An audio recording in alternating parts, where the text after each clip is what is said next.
sont seulement des femmes qui viennent solliciter les services de santé pour les accouchements. Mais par contre, on a constaté que le nombre de femmes qui meurent dans nos formations sanitaires lors des accouchements a diminué de moitié. Pour la planification familiale, vous voyez que ça s'est amélioré de 14,5%, nous sommes à 18,25%. La revue annuelle constitue une véritable occasion d'échange et de partage d'expériences. Elle se veut aussi un cadre pour planifier les activités de l'année en cours.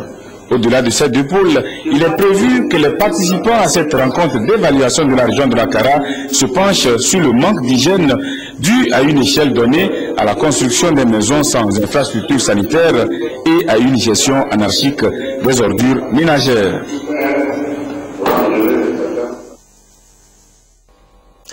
Le Togo participe depuis des années au dialogue du New Deal, une nouvelle donne en matière de consolidation de la paix.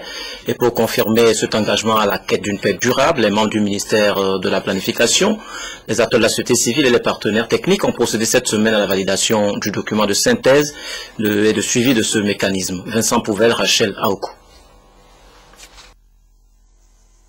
Parmi les États fragiles au cours de l'évaluation des politiques et institutions nationales par la Déclaration de Paris, le Togo souhaite...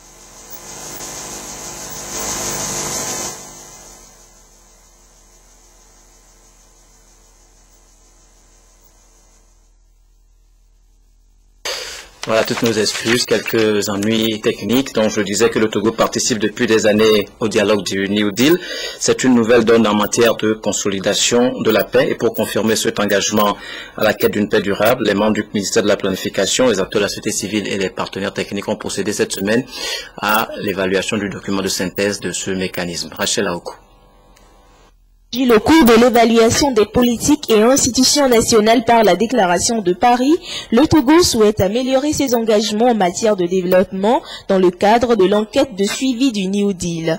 À cet effet, le ministère de la Planification veut poser avec les acteurs de la société civile et les partenaires techniques les bases d'un redressement progressif de cette situation de fragilité pour un meilleur développement économique et social. Le gouvernement a entrepris des efforts pour pouvoir sortir de cette fragilité. Mais pour y parvenir au niveau international, le gouvernement a pris des engagements admis dans le groupe du G7+, appelé État fragile. Il s'est donc engagé à se soumettre à des exercices périodiques. Et en ce moment donc, nous sommes soumis à un questionnaire pour essayer d'évaluer tant soit peu l'état de fragilité de notre pays. L'application des principes du New Deal se traduit au Togo par la mise en place de la CVJR et d'autres mécanismes chargés de promouvoir la paix. Et en matière de renforcement de l'État, le gouvernement a mis en œuvre la stratégie de la croissance accélérée pour la promotion de l'emploi, SCAP. La prolifération des armes légères et de petit calibre continue d'être une menace permanente pour la stabilité des États et la sécurité des populations. Et pour opposer une réponse assez efficace à ce fléau, les États doivent ratifier la Convention de l'ONU qui donne un cadre légal et mondial à cette lutte. Différents acteurs régionaux ont planché sur la question à Lomé, sur l'initiative du Razalao, réseau d'action sur les armes légères en Afrique de l'Ouest. Eric Djanikbo, Carmen Madjiakapo.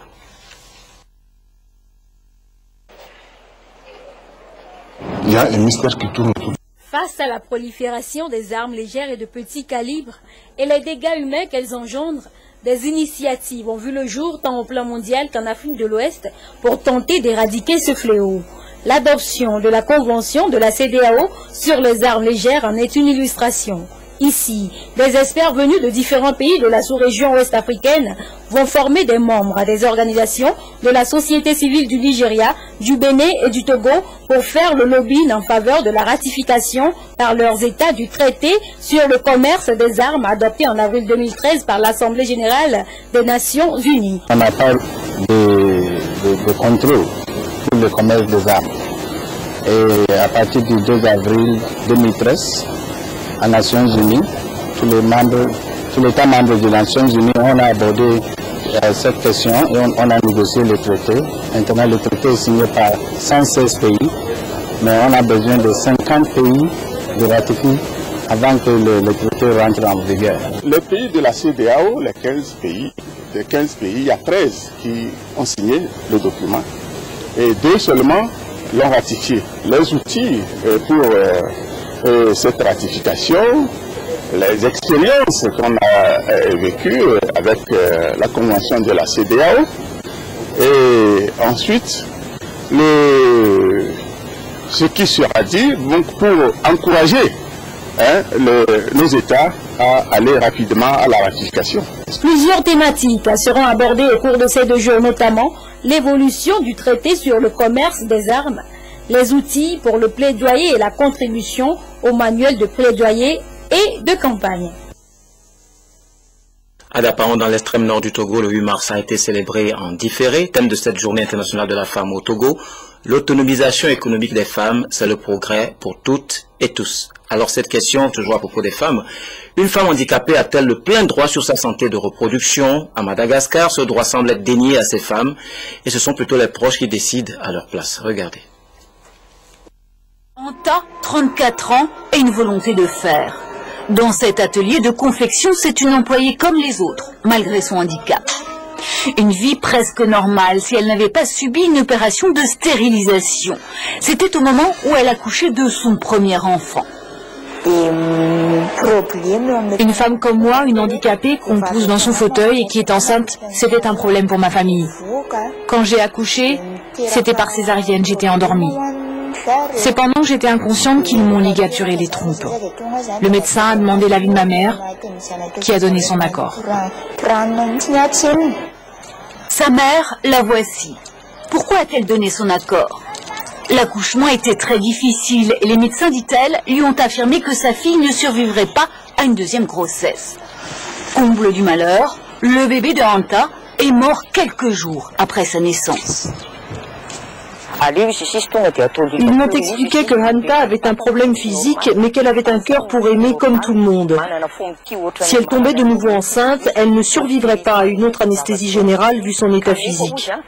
J'étais vraiment troublée. J'ai accepté, d'autant que Anta venait d'accoucher et qu'elle avait déjà un enfant. Derrière l'histoire de Anta, une question. Une femme handicapée peut-elle avoir un enfant? Un tabou à Madagascar où beaucoup de femmes handicapées sont contraintes d'avorter sous la pression de leur famille. Et même dans ce centre qui accueille des élèves handicapés, les avis sont partagés. Les parents de Anta s'en sont toujours occupés et connaissent ses limites. Elle n'est pas autonome. Si elle avait un bébé, elle n'arriverait pas à s'occuper de lui toute seule. Il faudrait engager quelqu'un. L'attitude de la mère de Anta n'est pas juste. Sa fille est un être humain comme les autres. Ce jour-là, Anta assiste à un spectacle monté par une troupe de personnes handicapées. Une façon de revendiquer le droit d'être traité comme les autres. Quelques nouvelles brèves de par le monde. Élections en Serbie, bousculade meurtrière au Nigeria, semaine de la langue française en Mauritanie et pollution en France. Voté dimanche pour les élections législatives anticipées où les conservateurs du SNS sont bien placés pour remporter le scrutin, fort de l'ouverture des négociations d'adhésion avec l'Union européenne. Autrefois au banc des nations, en raison de son rôle dans les conflits de l'ex-Yougoslavie, la Serbie a réussi à surmonter cette image, notamment avec l'amélioration des relations avec le Kosovo. Au total, 6 coalitions et partis devraient se partager les 250 sièges du Parlement. Au Nigeria, au moins 7 personnes ont été tuées et des dizaines blessées au cours d'une bousculade dans le stade d'Abuja où se tenait un recrutement de personnel de la fonction publique. Selon les témoins, la bousculade a eu lieu au moment où des milliers de candidats se sont précipités au centre du stade. Ils peuvent arranger les choses mieux que ça. Le monde est informatisé aujourd'hui. Nous vivons dans un monde globalisé. Il y a une meilleure façon d'organiser les choses. Les blessés ont été transportés vers des hôpitaux de la ville. Le président Goodluck Jonathan a ordonné l'ouverture d'une enquête. Semaine de la langue française et de la francophonie en Mauritanie, cet événement draine un nombre public. Cette manifestation mobilise les enseignants, acteurs de la vie culturelle et les élites du pays. L'arabe est la langue officielle, mais de plus en plus de voix s'élèvent pour l'instauration d'un bilinguisme français-arabe. La globalisation impose aujourd'hui que toute personne qui ne parle qu'une seule langue est quasi analphabète. la possession de cette langue française se justifie chez nous par l'histoire qu'il ne faut pas nier. Puisque par le passé, en Mauritanie, l'engouement pour la langue française se dynamise. En France, dans la région parisienne, le seuil d'alerte maximum de pollution aux particules à 10 micromètres a été dépassé. Ces particules peuvent provoquer des allergies, des maladies respiratoires ou cardiovasculaires. Trains, métros et autobus seront gratuits durant 3 jours. Le gouvernement français a décidé de restreindre la circulation automobile lundi à Paris et dans certains départements limitrophes, une décision impopulaire à une semaine des élections municipales. Au Togo, l'Agence nationale pour la promotion de l'emploi, avec son programme AIDE, a déployé des jeunes diplômés au service de l'Agence nationale de gestion de l'environnement ANGE. Un stage d'1 an qui permettra à ces jeunes d'acquérir une expérience professionnelle et d'appuyer également ces structures qui les accueillent en main d'œuvre. L'Agence nationale pour l'emploi, ANPE, renforce l'ANGE, l'Agence nationale de gestion de l'environnement en ressources humaines. 34 jeunes sont mis à la disposition de cette institution environnementale. Ils devraient à la fois acquérir des compétences en gestion environnementale et contribuer à soutenir l'ANGE dans la réalisation de ces différents programmes. Avant d'être déployés sur le terrain, ces jeunes suivent une formation technique sur le plan de la gestion environnementale et sociale et l'évaluation des projets de développement. Lors de l'évaluation du PNAD, il nous a été recommandé de suivre les projets qui ont été financés sur ce programme. C'est des projets qui couvrent toutes les régions du territoire. Donc nous avons fait appel à l'ANPE pour mettre à notre disposition des cadres de haut niveau. Nous avons parmi eux des agronomes, des sociologues, des géographes qui ont eu leur master. Donc cette formation servira à leur donner les outils conceptuels pour nous aider dans ce suivi. 34 stagiaires du programme AIDE vont démarrer leur stage à Ange et nous sommes là pour leur parler de comportement, d'assiduité, de comportement, de responsabilité en entreprise. Ces jeunes bénéficient ainsi du programme d'appui à l'insertion et développement de l'embauche AIDE de l'ANPE, un programme qui vise la réduction du chômage en offrant l'opportunité aux diplômés de parfaire leur formation dans des structures appropriées afin d'acquérir une expérience professionnelle. Voilà, on passe maintenant à l'élaboration d'un plan national de la jeunesse sur le syndicalisme, un reportage de Romao. Rigueur, méthode et progression constante. 3 maîtres mots au cœur des échanges de ce forum sur l'excellence en milieu scolaire. Un cadre d'échange pour inciter les jeunes à entreprendre. Pour un entrepreneur, selon les orateurs, toute opportunité et seul celui qui prend le risque en sort gagnant. Et pour aider ces jeunes à nourrir des ambitions, des exemples de réussite ont été présentés. Ils ont été également entretenus sur les différentes étapes de l'entrepreneuriat et les traits caractéristiques d'un entrepreneur. Pour ce forum, moi j'ai appris qu'on nous a dit de persévérer, de chercher quelque chose qu'on a en nous pour pouvoir le développer et pour avoir à la fin une excellence pour gagner quelque chose et être autonome. Nous avons remarqué que beaucoup de jeunes, c'est quand ils finissent leurs études avant qu'ils commencent à chercher de l'emploi. Donc nous, notre objectif, c'est d'apprendre aux jeunes comment entreprendre déjà dès le bas âge. Malgré les multiples initiatives pour créer des emplois, le chômage reste encore un défi à relever selon le ministre de l'Enseignement supérieur et de la Recherche. Pour lui, cette initiative des jeunes pour les jeunes est à soutenir. Le gouvernement tient à encourager de telles initiatives. On voit bien qu'il y a de la marge, il y a de l'innovation, il y a le sens de la créativité qu'il faut développer. Et les exemples qui ont été donnés incitent les jeunes à aller dans ce sens et à chercher le meilleur aujourd'hui pour que demain, ils contribuent pleinement à l'épanouissement de leurs frères et sœurs et pour eux-mêmes et pour la société. La ministre en charge des sports les a aussi encouragés à avoir un plan pour la vie déjà sur les bancs d'école et à ne jamais se décourager. Voilà, toutes nos excuses. C'était plutôt un forum sur l'excellence en milieu scolaire qui s'est tenu cette semaine à l'Agora Senghor à Lomé. La réforme de l'enseignement au Togo date de 1975. Aujourd'hui, les acteurs de l'éducation jugent les curricula de l'enseignement préscolaire et primaire inefficaces pour répondre aux besoins éducatifs fondamentaux. Les curricula adoptés sont destinés à rendre l'éducation de base plus efficace et qui prennent en compte les réalités du moment. Arnold Kiliou, reportage. De la pédagogie par objectif adoptée depuis la réforme de l'éducation de 1975, l'on passe aujourd'hui à la pédagogie par compétence, surtout dans le préscolaire et le primaire. Cette nouvelle réforme curriculaire vise à donner à l'élève des capacités nécessaires lui permettant de participer à sa propre formation. Le séjour de l'enfant au préscolaire ne dure désormais que 2 ans au lieu de 3 auparavant. Le cycle primaire fonctionne en sous-cycle, c'est-à-dire CP, CE, CM, qui demande aussi que les redoublements n'existent plus à l'intérieur des sous-cycles. Et entre autres améliorations, c'est l'intégration des acquis.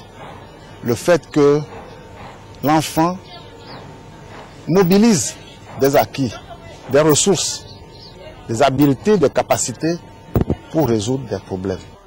Face aux nouveaux défis du monde contemporain, à savoir l'adéquation emploi-formation, la lutte contre le VIH-Sida, l'éducation à la paix, la formation civique, la protection de l'environnement, les catastrophes naturelles, etc., l'école togolaise veut inclure ces réalités pour permettre à l'élève de réagir face à ces situations dans la vie.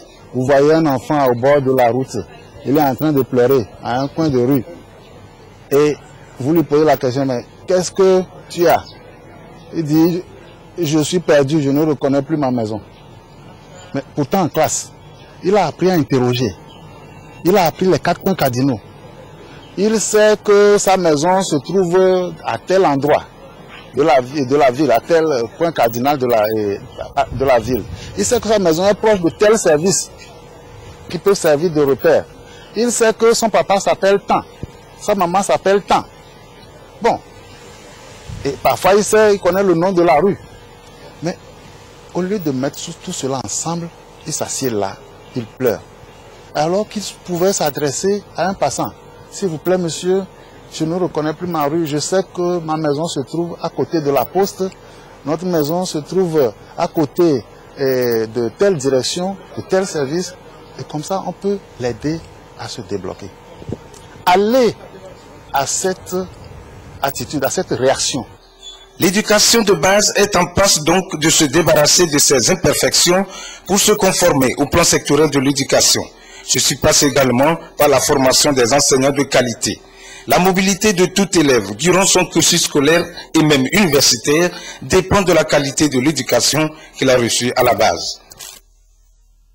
L'Association togolaise des consommateurs ATC a organisé à l'occasion du 15 mars, Journée mondiale des droits des consommateurs, une table ronde sur le thème « Téléphonie, respecter nos droits » en vue d'échanger avec les opérateurs de téléphonie mobile et l'RTP sur les perspectives devant conduire à une amélioration des prestations au profit des consommateurs. Antoinette Romaou-Vovor.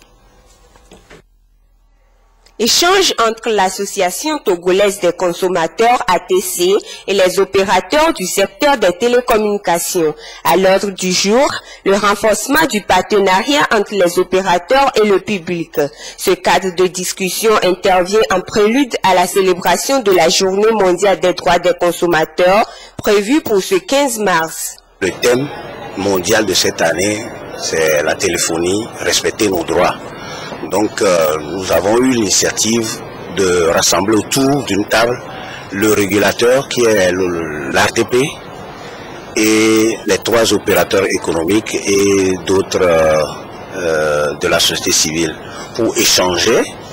Et c'est l'occasion pour les consommateurs aussi de présenter une fois encore leurs préoccupations et leurs doléances. Si nous faisons ça, c'est pour amener quand même et l'État et l'autorité de réglementation à améliorer, je dirais, la qualité des services et effectivement revoir le coût de la téléphonie au Togo. Aujourd'hui, les télécommunications sont de plus en plus sollicitées dans presque tous les secteurs, notamment les banques, les assurances, l'enseignement, la médecine, l'administration, la poste, les transports, la communication. Ici, des doléances ont été formulées à l'endroit des opérateurs de la téléphonie mobile et fixe afin de soulager le consommateur. Il s'agit d'améliorer la qualité des réseaux, de mieux organiser le service après-vente et la diminution des coûts de consommation. On en vient maintenant à cette activité de formation sur les organisations syndicales. Ça a été organisé cette semaine pour les jeunes. Objectif, assurer la relève en matière syndicale. Reportage. La jeunesse syndicale s'active pour le renforcement de ses capacités. Le constat aujourd'hui est que le paysage syndical actuel prend de plus en plus de l'âge, d'où la nécessité de former les jeunes pour qu'ils prennent la relève. C'est ce à quoi s'attellent les organisations syndicales à travers cet atelier national. Nous avons pensé qu'il est quand même impérieux qu'on rassemble, on regroupe tous ces jeunes-là, qu'on les forme, qu'on les intéresse, qu'on crée même des emplois pour les jeunes pour leur permettre de se syndiquer davantage. Il y a peu de jeunes qui sont syndiqués, qui doivent également donner les avantages et les intérêts de se syndiquer. Il y a beaucoup de travailleurs qui ne connaissent pas leurs droits. Pourtant, ils sont jeunes, ne veulent pas se syndiquer. C'est dans le syndicat, c'est dans le mouvement syndical qu'on peut donc vous apprendre vos droits. Un plan d'action sera élaboré en vue de permettre aux jeunes de porter plus haut le syndicalisme togolais et aussi susciter l'envie chez d'autres jeunes de s'intéresser à la chose syndicale pour mieux défendre les intérêts des travailleurs.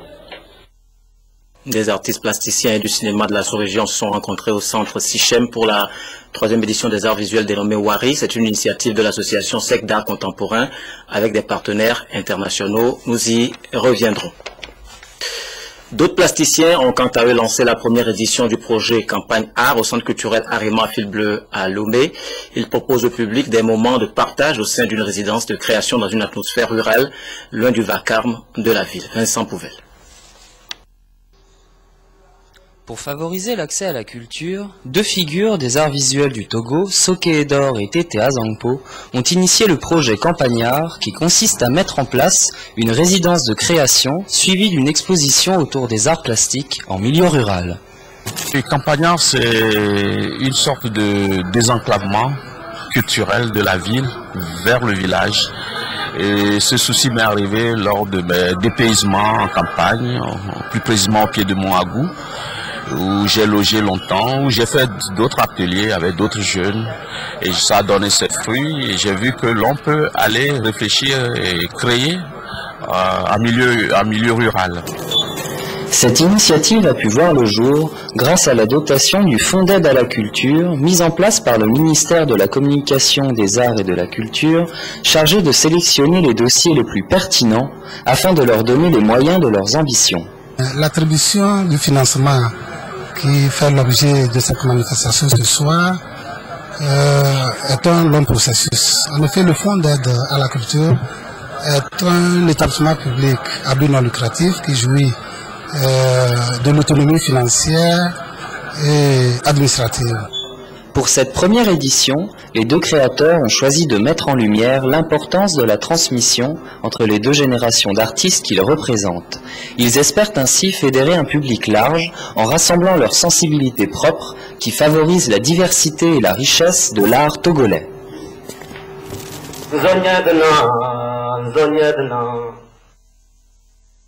Ainsi prend fin cette édition. Merci de nous avoir suivis.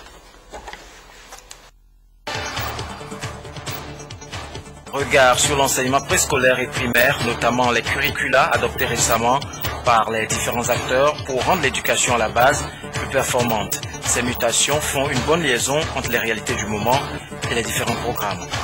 À Madagascar, difficile de jouir de ses droits à la santé de reproduction si l'on est une femme handicapée.